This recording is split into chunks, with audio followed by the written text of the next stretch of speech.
welcome back to my channel. I'm your girl Kayla Delores, and you're tuned in to Kayladelores TV.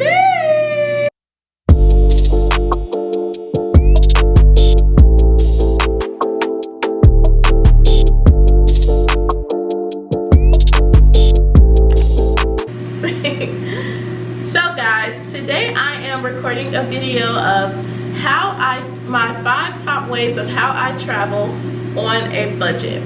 I get a lot of questions on Instagram, like when me and my boyfriend would take our trips. So I get a lot of DMs like, oh, what flight did you take, or what hotel did you stay in, or oh, how did you all do this, or how did you all do that? Because we do travel internationally. I mean, I wouldn't say a lot, but we do, or even not even internationally, but we do travel. We are young. We don't have any children, so you know, we definitely like to make memories and just experience other people's cultures.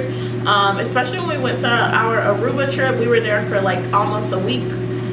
Yeah, we were there for almost a week, and I got so many DMs and questions about that trip, and just recently so many DMs about Costa Rica. If you haven't watched those vlogs, shameless plug, come on sis, go ahead and watch those videos, and of course subscribe to me on YouTube and follow me on Instagram. So yes, but I'm going to tell you all a few ways, or a few tricks of how we get our flights, and where we stay or how we stay, and just some of the things we do when we're booking excursions. But enough rambling, I'm going to go ahead and get into the video. If you would like to see my top ways of how I travel cost efficiently on a budget, then just keep on watching. So number one, when we're booking our trip, sometimes this is if you're not really sure where you would like to go, or you know, just want to see what's out there, what's cost efficient. Skyscanner. And I will give this to I will have to give my boyfriend a props for Skyscanner, because he did introduce me to Skyscanner. But basically what Skyscanner is, you can type in where you are right now and just click where you would like to go, or maybe not even click where you would like to go, and it'll show you the different places where you can go that is cost efficient. It'll start with the cheapest one and go all the way up. So that's a cool trick that you can do if you're like, hey, I just want to travel somewhere, what's out there, you know. That's a cool trick to find, or to figure out. Or if you have a location where you want to go and you just want to see how much it is, flying from different airports, or however you want to do it, you can get on skyscanner.com and just play around with it and see. You can see more what I'm talking about. Next, that's number one. Number two is when you're looking up a flight, always use your private browser. Never just go on there on your regular browser, or on your phone or on your computer, because if you have an iPhone, you have your private browser on your iPhone, and also on your MacBook you can still use the private browser, and I'm sure you can on Androids as well. But when you do that, or you're looking up flights, you're not sure but you know you want to go somewhere soon, always use a private browser, because right now I am looking up flights for my birthday. My birthday's in December. I'm going to Colorado with the girls. I've only seen snow one time in my life, so I wanted to see snow and go skiing and have the little cabin winter trip. So right now me and my friends are looking up that, and that's a tip I told them when they're looking up their flights. Never look at it on just a regular browser. For one, the airlines can see that you're constantly looking, checking out the flights, and they're only gonna go up. So I've been telling them while we're looking up our flights, definitely look it up on a private browser, so that it doesn't show that you're looking it up and then boom, it's one price one day and the other day it's a whole nother price. I also hear, I haven't done it because I love my sleep, but I also hear that if you look them up on Tuesday in the middle of the night, or like 2, 3 in the morning, the flights are at their cheapest. If you've tried that, let me know. I mean, maybe I can set an alarm and check it out, but honestly I don't think I don't care that much. I'm not waking up out of my sleep to look up a flight now if I'm up.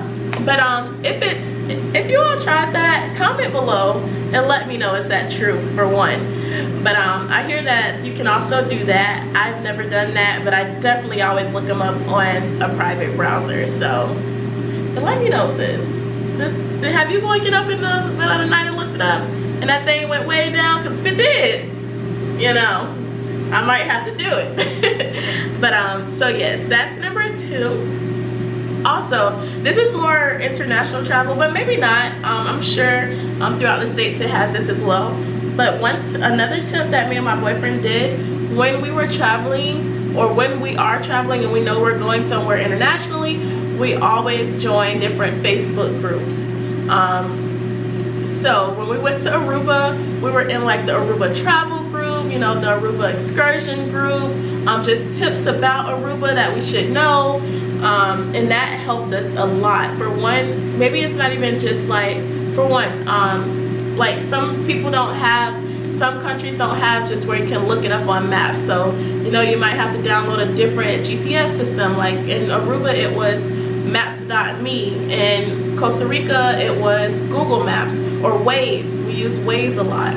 So just to find out different information can also save a lot of money, because you'll get there and you're like, oh my god, you're frantic, you're spending money that you may not even need to spend, buying SD cards, this and that, SIM cards, or just nervous, and you know, that just goes on to really research. But those Facebook groups help so much, from even what restaurants you should check out, you know, you can look up their menus, see how much their restaurants are, you know, different excursions and all of that. Join a Facebook group. Facebook groups are very, very helpful. I feel like wherever you go, if you're traveling anywhere, join a Facebook group. We did it for Costa Rica, we did it for Aruba. I'm sure there's some other ones we did it for. I can't remember off the top of my head. Those are just the most recent trips we've been on. But anywho, there's Facebook groups out there for literally everything. So definitely join some Facebook groups. Learn, research, listen, write. If you have questions yourself, that's the best place to put them. You can get an immediate response. So yes, that's number 3. Next, now I put this in here, but when I was thinking about it, I feel like this is best for if it's a, I feel like I'm all in y'all face, but I feel like this works best when it's a smaller group. So it's usually just me and my boyfriend when we travel somewhere. So this may not be the best if you have such a large group, because you want to have everything completely planned out. Like this, when I'm going to Colorado, I wouldn't do this. For one, it's also in state, so you know, prices are set in stone here.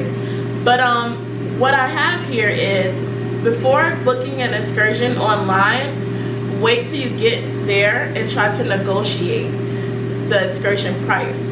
We did that with Aruba when we went on that boat. We did online, the prices were like almost $50–$60 more than what we negotiated, and what they even gave us a discount for, because we booked it with them there. So you know, sometimes on the websites they have to get their percentage and that percentage. I recommend waiting till you get to the country, or waiting till you get to the location where you are, and even calling or just going up face to face and negotiating those prices of the excursion that you want to do, because 9 out of 10 it'll be much cheaper that way. But again, like I said, I feel like this works best for smaller groups.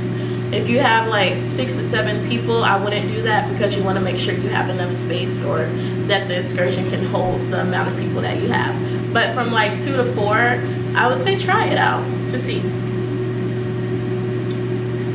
Next, that was number 4, right? Yeah, that was number 4. So yes, again, I would recommend that for smaller groups. Now, I'm not saying come there with 10, 15 people trying to come to these people countries talking about, hey, what you got for me? No. No, I don't recommend that. But if you have a smaller group, I feel like, and it's depending on the excursion as well, that's a great way to go about it. What next did I have? Okay. So next, for the 5th one, it's kind of one all together. I have, depending on what you like though, Airbnbs and resorts. It's, you know, considered charter, I don't know. So and then I feel like it's the location or the place where you are too, where a resort may be better, an Airbnb may be better. For instance, like in Aruba, we stayed in Airbnb and a resort. Same here in Costa Rica, we stayed in an Airbnb and a resort. But anywho, what I'm saying is it depends on what you like, what you want to do, what field you're trying to get to decide that. But most times the Airbnb will be cheaper, but you do have to think about it. If you're staying in an all-inclusive resort, then you know with the Airbnb you're gonna have to go out and get food, you know, go to restaurants. So those are things that you want to add in there as well, whereas maybe the resort is a little bit more, but it's all inclusive, so your food is included, your drinks are included, all of that. It's up to you. One tip I must say, if you are staying in a resort, definitely look up different discounts. There are so many discounts that you may not even know about, or that you wouldn't even think about. For instance, like your credit card. Also, I have Sprint, but my boyfriend has T-Mobile. They have some great discounts on there. When we stayed in, I think both of our resorts actually, in Aruba and in Costa Rica, he was able to book them on his T-Mobile app, and they were discounted. A good deal too. So I definitely say look at different things that you wouldn't think about, or discounts all online before you just go on their website and just book it. Also with Airbnbs, I'm sure there's some discount codes out there as well that you can use. What else can I say? Also on Airbnb, if you just filter your Airbnb to what you exactly want. For instance, on the Airbnb app, you can, let me see, maybe I can pull it up.